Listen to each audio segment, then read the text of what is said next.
너무 잘 살게 됐다. 잘 살게 되니까 이제는 전쟁은 무조건 피하고 싶어지는 비전론이 확산됐다.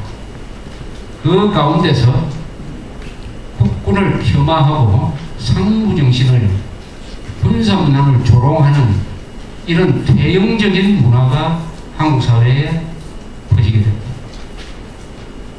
그 다음에 이 엉터리 민족주의가 확산됐다. 엉터리 민족주의로 덕을 보는 사람은 누구냐? 북한 정권이다. 민족주의를 딱 내걸면서 북한을 흔들기 시작했다. 북한도 같은 동족이다. 그러니까 북한에 대해서 우리가 너무 강경하게 나가지 말자. 북한이 46명의 우리 군인들을 죽이더라도 이 우리 내부의 문제다. 우리 같은 민족 내부의 문제니까 외부 세계에 우리 전달하지 말자. 우리끼리 해결하자. 또 듣고 나가자. 말하자면 이 엉터리 민족주의가 북한의 만행을 덮어주는 쪽으로 진행이 되면서 국가와 법치와 정의의 이 원칙을 파괴를 하기 시작을 했습니다. 드디어 1993년에 김영삼 대통령까지 취임사에서 민족은 어떤 이념과 어떤 동맹보다도 우선한 것입니다라고 하는 놀라운 이야기를 할 정도로 남한의 지도층에까지 이런 이상한 북한발 민족주의가 들어오게 됩니다. 그 다음에 국민들의 교양이 상당히 약화됐다.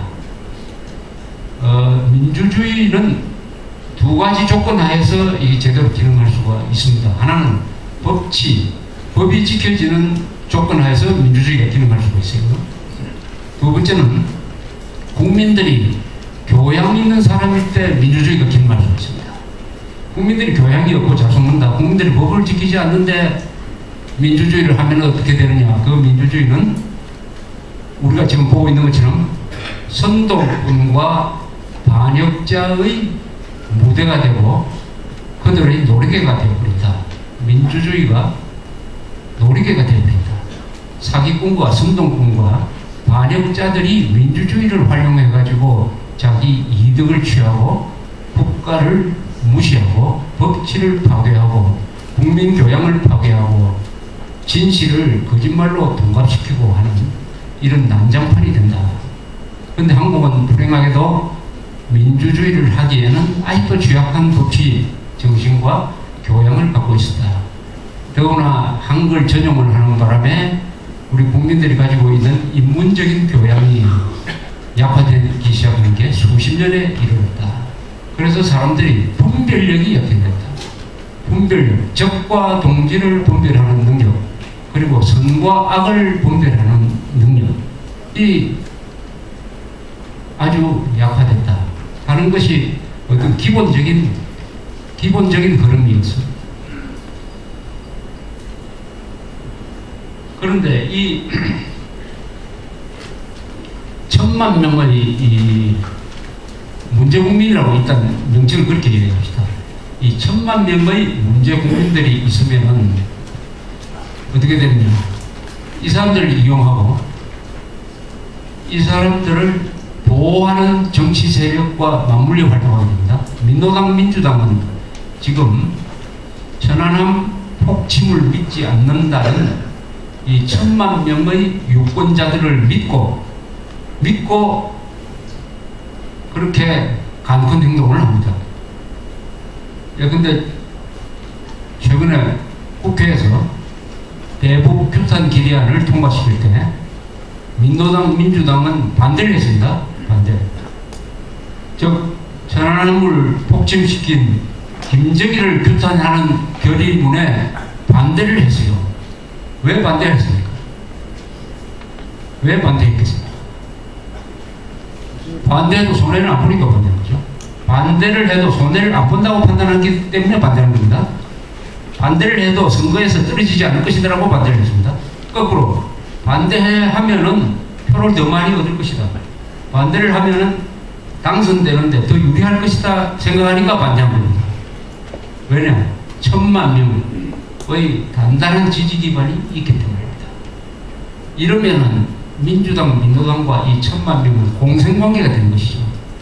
공생관계가 되는 것입니다. 이게 구조적으로 딱 뿌리 박혀 있는 것이죠.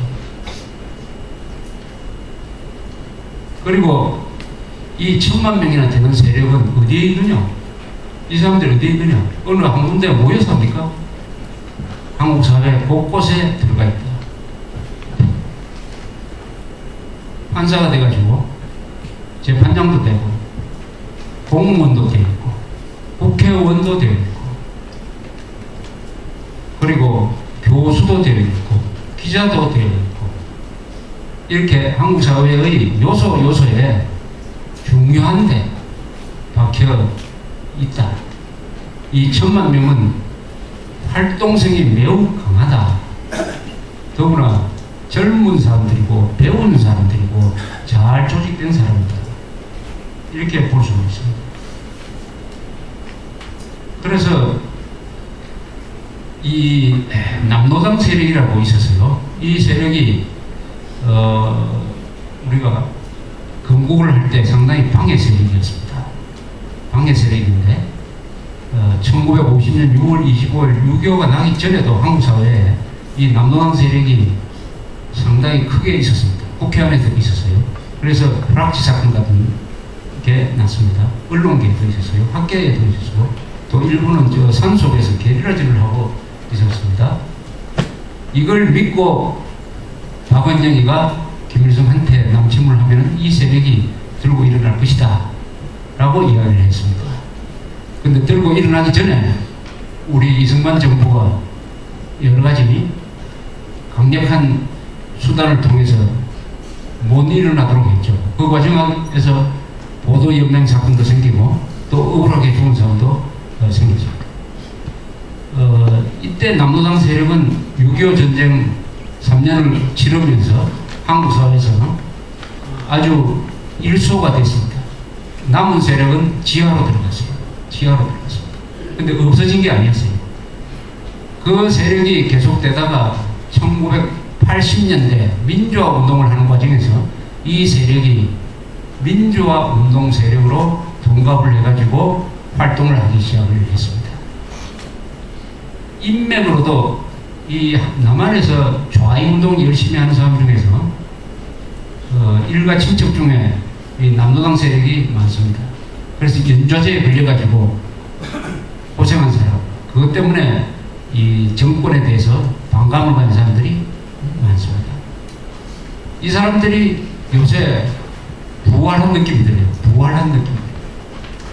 그래서 이게 민주당, 민노당이 남노당 세력의 부활인가 아닌가 하는 이런 생각까지 미치고 있는 것입니다. 이 정도까지 상황이 변질되었다.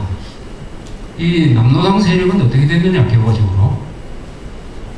북한에서 남노당 출신들은 6.25가 끝나고 나서 숙청됐습니다. 박은영 밑에 있던 사람들은 다 비참하게 처형됐습니다.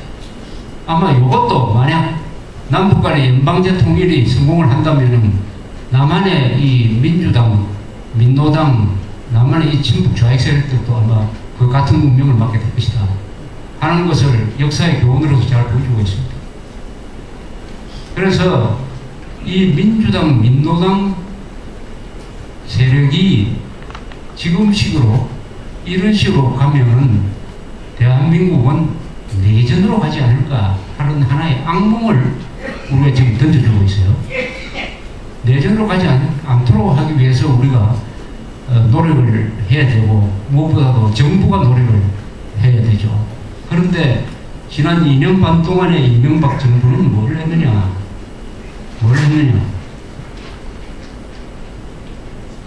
그것은 두 가지 말로 요약할 거죠. 하나는 이명박 정부가 지난 2년 동안에 이념 문제에 관해서 한 이야기는 두 가지입니다.